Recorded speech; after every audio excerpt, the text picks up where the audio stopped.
Hello everyone, how are you doing? Today we have a bunch of information for you. We are in the middle of the week. How is it going for you, for us? So far, so good. You're watching 36 News, News fully in English. I am Ricardo Acuña and the following are our top stories. Thank you for joining us. You are watching 36 News. Let's get the information started here. The public force arrested 9 people who were involved in trying to steal a taxi and threatened the driver on Tuesday in the canton of Avangares, Guanacaste. According to the authorities, the driver indicated that 4 people entered the vehicle carrying weapons and threatened him to get out. Thanks to a group of taxi drivers who observed the incident, they followed the car and managed to stop it and detain the first suspect and recover the taxi as well. The police officers arrested several people and 2 vehicles in Irma and Cañas, as they were also involved in the incident as well. The 9 detainees are under the order of the prosecutor's office until their legal status can be determined.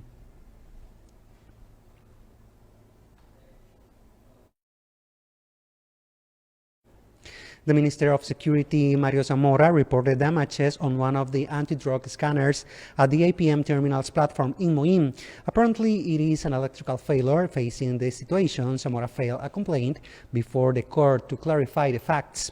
This is the second time that a judicial complaint has been issued for these scanners. Let us remember that a port official was charged for damaging one of the scanners back in July. What happened at the National Bank of Costa Rica was an unprecedented event.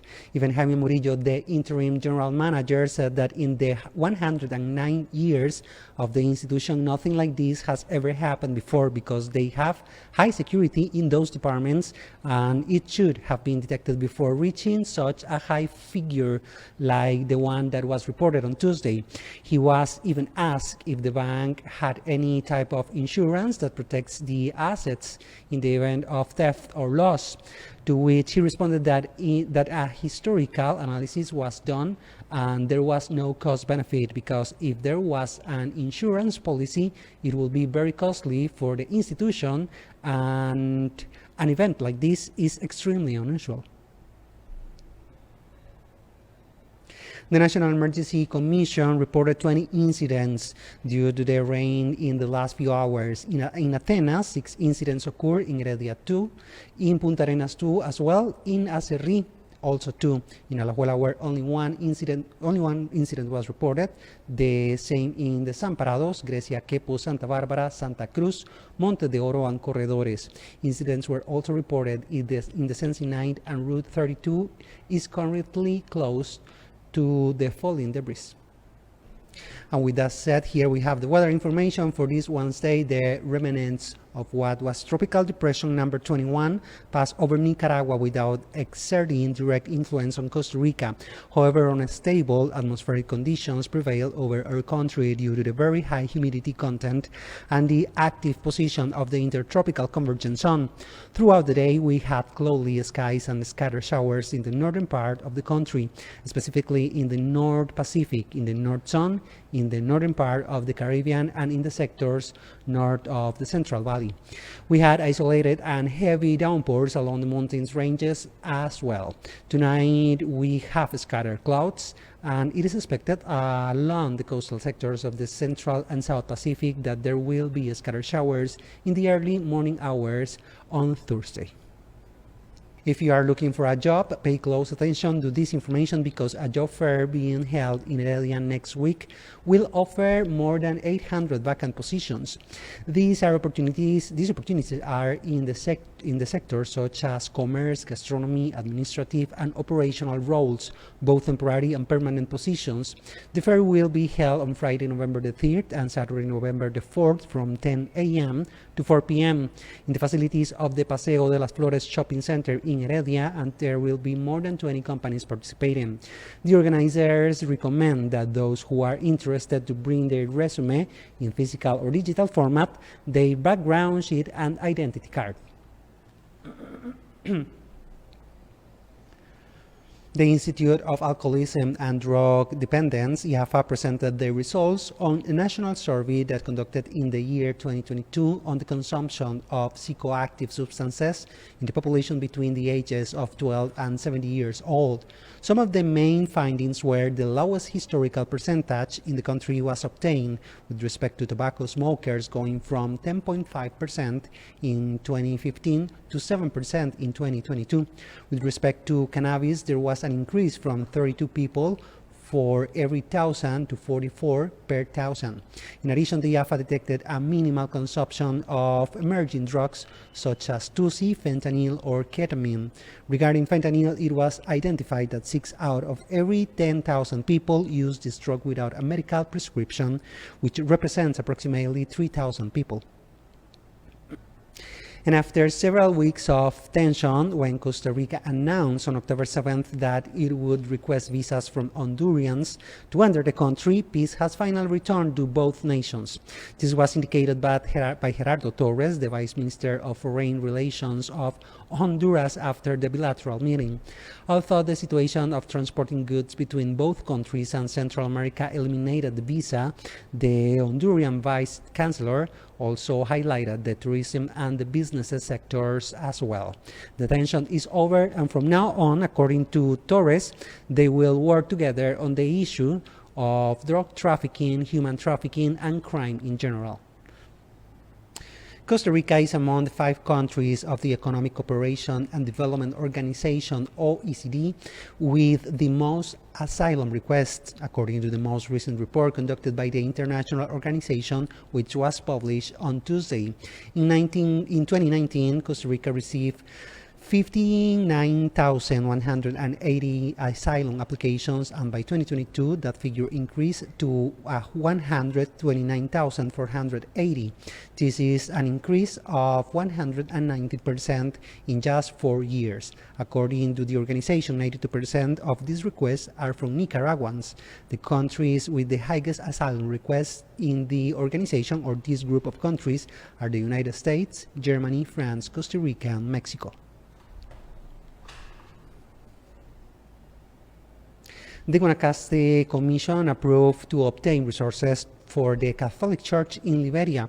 The project was represented by Congresswoman Alejandra Larios and authorizes the municipality of Liberia to use resources from maintenance of the Immaculate Conception of Mary Church with the tax money from the Daniel Olwer International Airport. The resources are available, and the church has been recognized as a cultural and tourism interest in the canton of Liberia. The Guanacaste Airport will donate technological equipment to low-income Guanacaste School through the Creciendo Juntos, Growing Together Foundation. They will donate of 16 monitors and 70 CPUs. The Growing Together Foundation is dedicated to promoting and channeling social investments in education and health, and seeks the well-being of the people and the transformation in the Guanacaste communities.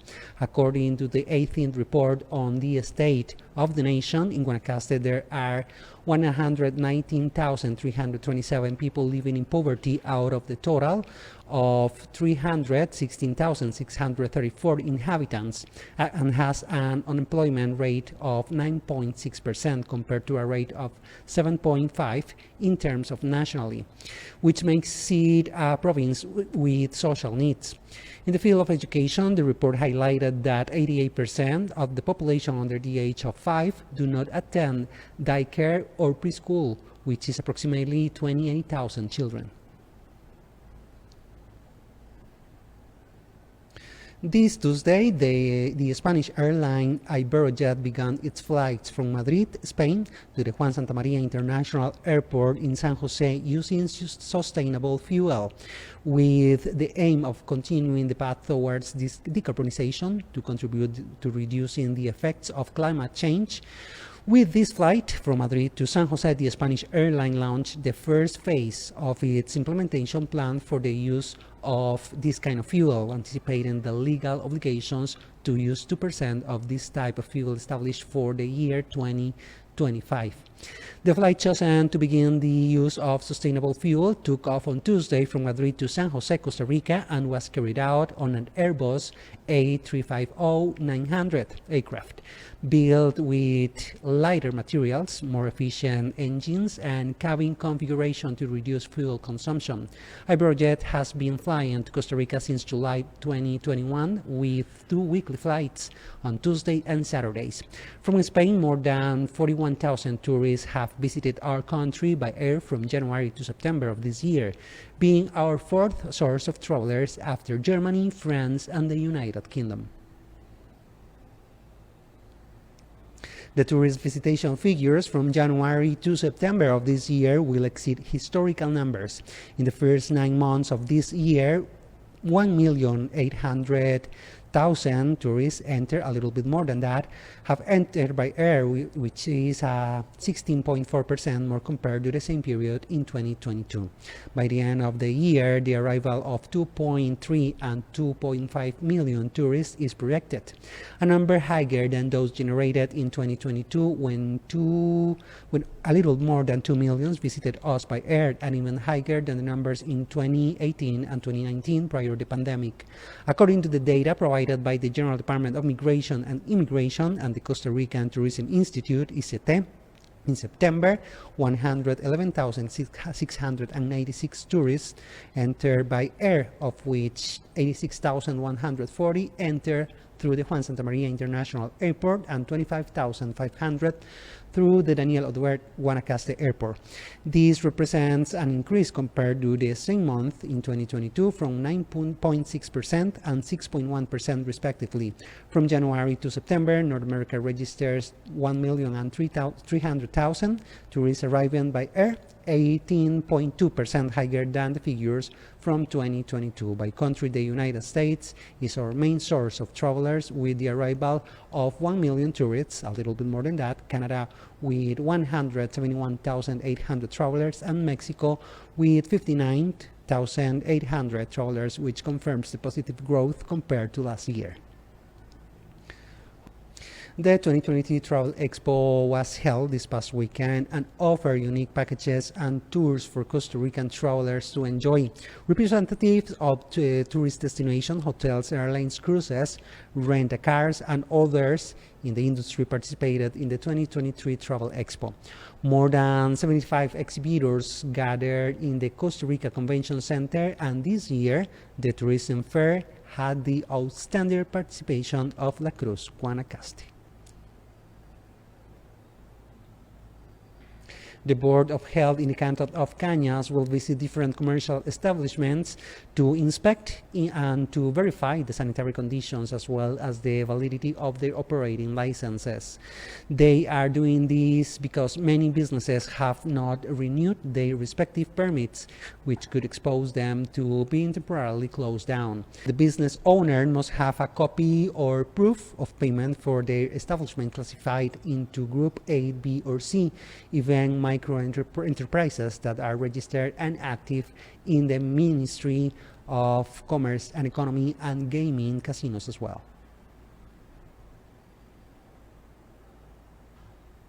With the presence of 16 institutions, the municipality of Nicoya held their monthly session at the House of Culture, with the purpose of coordinating the design, the execution, and the supervision of the public policy regulations. Also, the Ministry of Health announced the result of the health situation in the canton, as well as the situation of dengue in Nicoya. Regarding the environmental area, the progress of the Chorotega Regional Observatory project has advanced.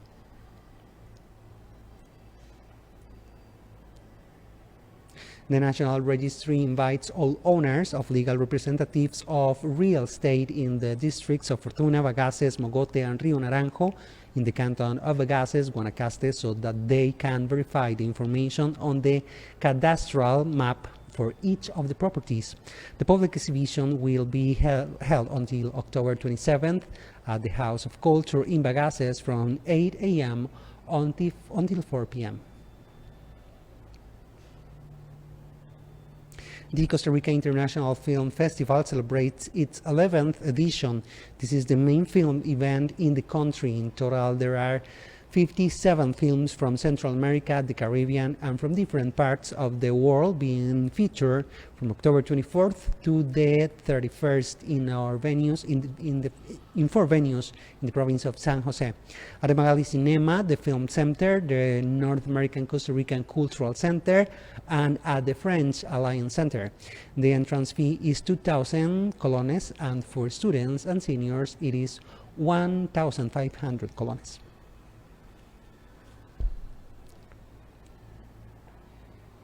The world-renowned Italian piano duo Spina Beneghetti will perform in the Aula Magna of the University of Costa Rica on November the 2nd. The concert will be open to the public and it starts at 7 p.m. and ends around 9 p.m. The pianists Eleonora Spina and Michele Beneghetti are 2 young and talented Italian pianists who have performed around the world.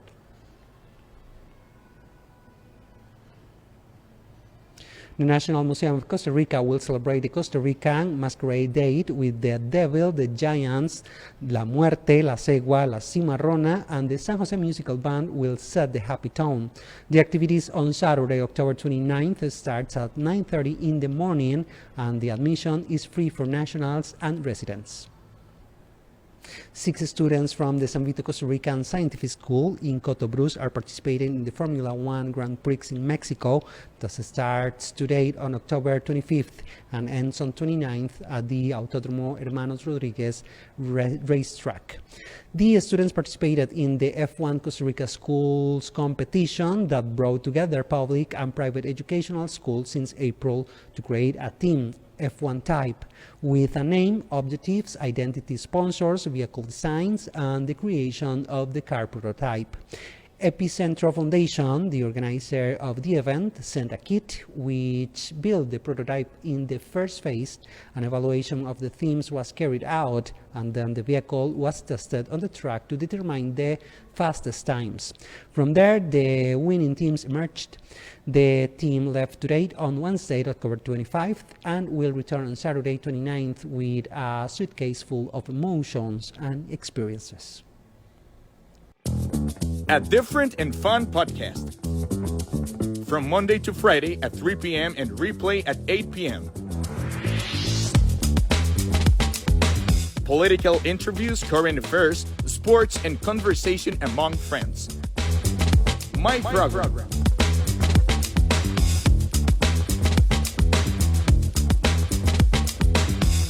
Only here in TriVision Channel 36.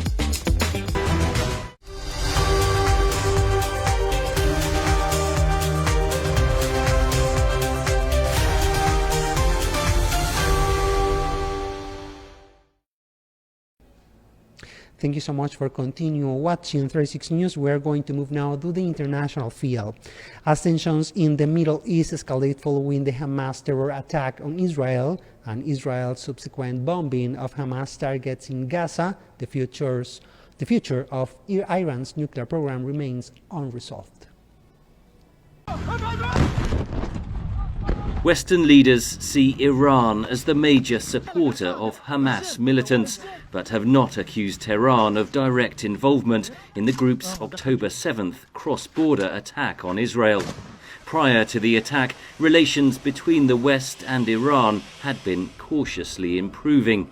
In September, the United States struck a prisoner swap deal with Tehran and released $6 billion of frozen Iranian assets. That money has since been refrozen. There was room for direct negotiations towards the end of October between Iran and the US in Oman. But that, I think, is now completely off the books, and there is probably no political space left for direct engagement between the two countries. Talks in Vienna to revive the 2015 Iran nuclear deal, the Joint Comprehensive Plan of Action, or JCPOA, stalled last year, though neither side has said it is officially finished. The United States pulled out of the JCPOA in 2018, and Iran stopped complying with its commitments soon after. The UN's nuclear watchdog, the International Atomic Energy Agency, said in its August report that Iran was continuing to enrich uranium up to 60% purity, short of 90% weapons-grade fuel. Iran has removed IAEA monitoring equipment and has blocked some inspectors from visiting the country. As part of the de-escalatory understanding between Iran and the US, Iran stopped accumulating additional 60% enriched uranium. Well, that might now change given the rising tensions between the two sides. It would take Iran less than a week to enrich enough uranium for a single nuclear weapon. And that's why this is literally a ticking bomb. And there needs to be a solution one way or another to curb Iran's nuclear activities. IAEA chief Rafael Grossi said he saw no correlation between the Israel-Hamas war and Iran's nuclear program. There's still no evidence that Iran is contemplating a move away from compliance with its essential nuclear non-proliferation treaty commitment, which is to refrain from manufacturing nuclear weapons. Could Tehran seek to use its nuclear program as leverage against the West as tensions increase in the region? I can imagine them looking for ways of increasing concern and anxiety in the West about their nuclear program, but stopping short of actually, shall we say, crossing the line and ceasing to be in compliance with the Nuclear Non-Proliferation Treaty.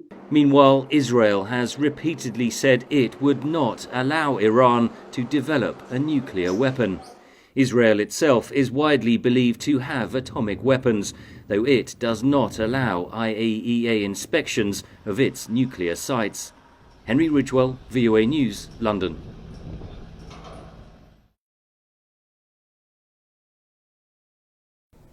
United Nations officials said on Tuesday that Israeli airstrikes and the threat of a ground invasion have displaced 400,000 people in the Gaza Strip.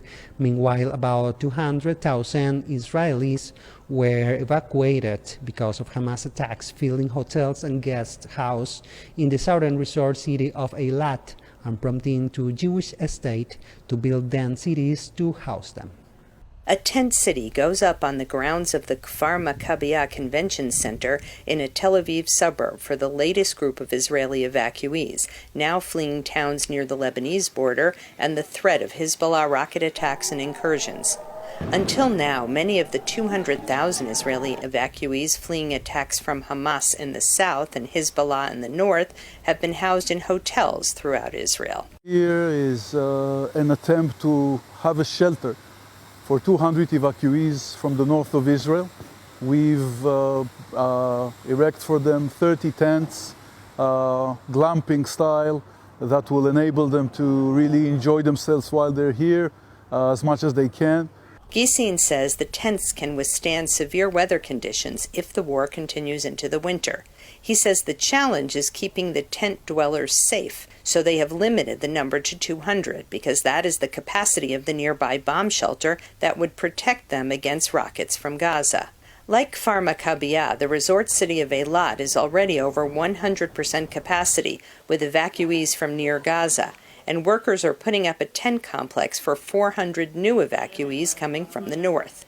Residents of Kibbutz Kerem Shalom, just 30 meters from the Gaza border, have been housed in a hotel in Eilat, in better times a popular vacation spot on the Red Sea. It's a small comfort in the midst of a terrifying ordeal.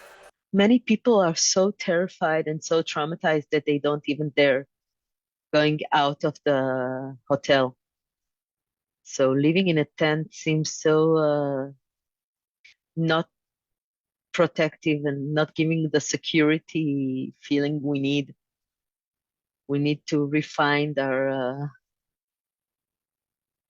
trust in people and to rebuild our strength and feel secured. In Gaza, hundreds of thousands of Palestinians have fled their homes in the north of the enclave amid heavy bombardment by Israeli warplanes and an Israeli warning to move to the southern Gaza Strip ahead of an expected ground invasion. Many have been living in tents erected by the UN for more than 2 weeks. I've been in this tent for 9 days, and I can't even bathe my children. I don't have water. I don't have space to bathe them. I can't find clean clothes. I don't have clean floors to seat them on. I worry for my children. They cough and their noses run at night. My oldest son has asthma. The war between Israel and Hamas shows no sign of ending soon, which means that thousands of people on both sides of the conflict have something in common. They are looking at spending a cold winter in tents. Linda Gradstein, VOA News, Jerusalem.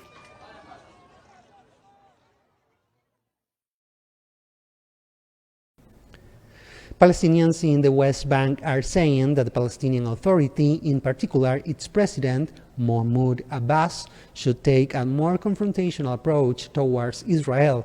For many Palestinians, decades of negotiations with Israel have amounted to nothing. The streets of the West Bank are filled with anger and frustration. After more than 2 weeks of war between Israel and Hamas, many Palestinians say the brutality of the conflict is growing closer, and they are criticizing Palestinian Authority President Mahmoud Abbas, also known as Abu Mazen. Abu Mazen is incapable of doing anything. He does not have the ability to protect us, to defend us. He is helpless. Our only hope is for other countries to impact Israel.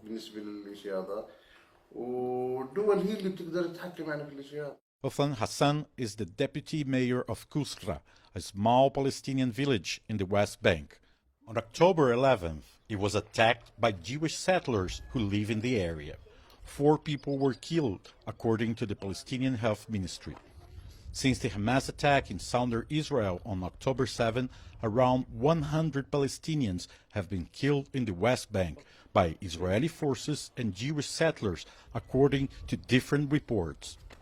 As violence escalates, more people here are calling for a confrontational approach instead of the negotiations favored by the Palestinian Authority in recent decades. For many, Abbas and the Palestinian Authority have not benefited Palestinians by taking a less assertive stance toward Israel. With more pressure on Palestinians, any group that is aiming to confront Israel becomes popular. So I'm not worried about popularity of this party over our party, basically, but I'm worried about the world not seeing the importance of ending the conflict. Zaidan recognizes that pressure is mounting on the Palestinian Authority with the war in Gaza and the escalation of violence in the West Bank. I think people are charged with emotions, and anybody in power is expected by the people to do more. We are certainly doing what we could in every aspect of the term, because we want to see end to hostilities. Last week, hundreds of people took to the streets of Ramallah in protest of Abbas and the Palestinian Authority. Internal security clashed with the protesters. But at least one person on the streets of West Bank doesn't seem convinced. So first of all, I think that the Palestinian Authority, with all the politicians they have, should start thinking of something else. Because as you have said that 30 years of negotiation has brought nothing to us. As the division in the West Bank grows, only one thing seems to unite Palestinians here, the sense that the worst is yet to come. Yambo Esha, VOA News, Ramallah, West Bank. Violence among the Eritrean diaspora has broken out in Europe, in the Middle East and North America in recent weeks. Hundreds have been arrested in clashes between supporters and opponents in the Eritrean government. A peaceful Thursday evening in Roma Castel, a square in a residential area of Stuttgart, Germany. A month earlier, in September, the scenes could not have been more different. Pro- and anti-Eritrean government protesters clashed outside a building hosting a cultural festival. organised by pro-Eritrean government activists. The festivals are often used as fundraising events for the highly repressive Eritrean regime, as well as to intimidate members of the Eritrean diaspora who have fled the country, according to the regime's critics. The government denies the allegations and says the events are cultural. One anti-government protester said pro-government members of the diaspora came out of the building hosting the event and began throwing insults at them. Our people couldn't tolerate these insults, and immediately fights began to break out, using pieces of wood and construction materials. Then the police started to use tear gas to stop the fighting and tried to separate us, cutting us off and keeping them in the building. Another witness to the violence shows how construction materials were picked up and thrown. Violence at Eritrean cultural festivals has become a regular occurrence in recent weeks across the globe, with clashes in Canada, Israel and the US too. Asked what the authorities are doing to stop the festivals, one diaspora member in Germany said, "I can't say that the government of Germany has done all it can do. The problem here was that the hall was private property, which the government had no control over. So they tried to carry out the festival here, but because of our demonstrations, they couldn't." German government officials said in a written statement to VOA it's doing all it can to prevent clashes between elements of the Eritrean diaspora within the confines of the law. Some Western governments have been proactive in shutting down the festivals. In Britain, authorities have prevented Eritrean cultural festivals from taking place. Meanwhile, the UK Parliament has called for an investigation into allegations members of the Eritrean diaspora in the UK are being extorted by the Eritrean government.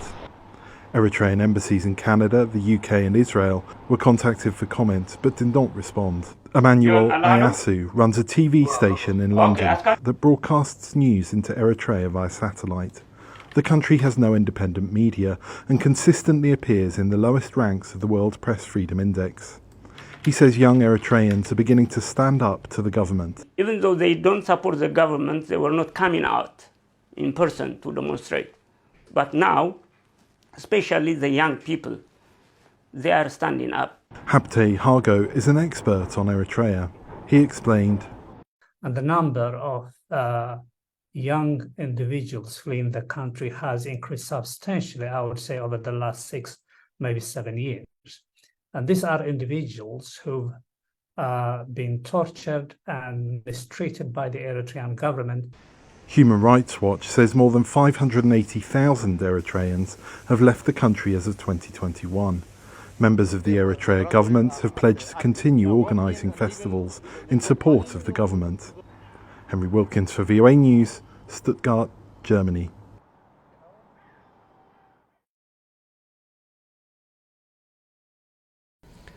And this is all the information that we prepared for you today. But before I go, I'm going to share with you our inspirational phrase so you can use it to inspire something in your life today. For today it says, when people try to bury you, remind yourself you are a seed. Who said that? Matshona Dailawayo. And with this, we finish today's informative edition. As a friendly reminder, wherever you are, whatever you are doing, just have fun, take care. And also, if you have the chance, help someone. I am Ricardo Cunha, and I'll be so happy to see you.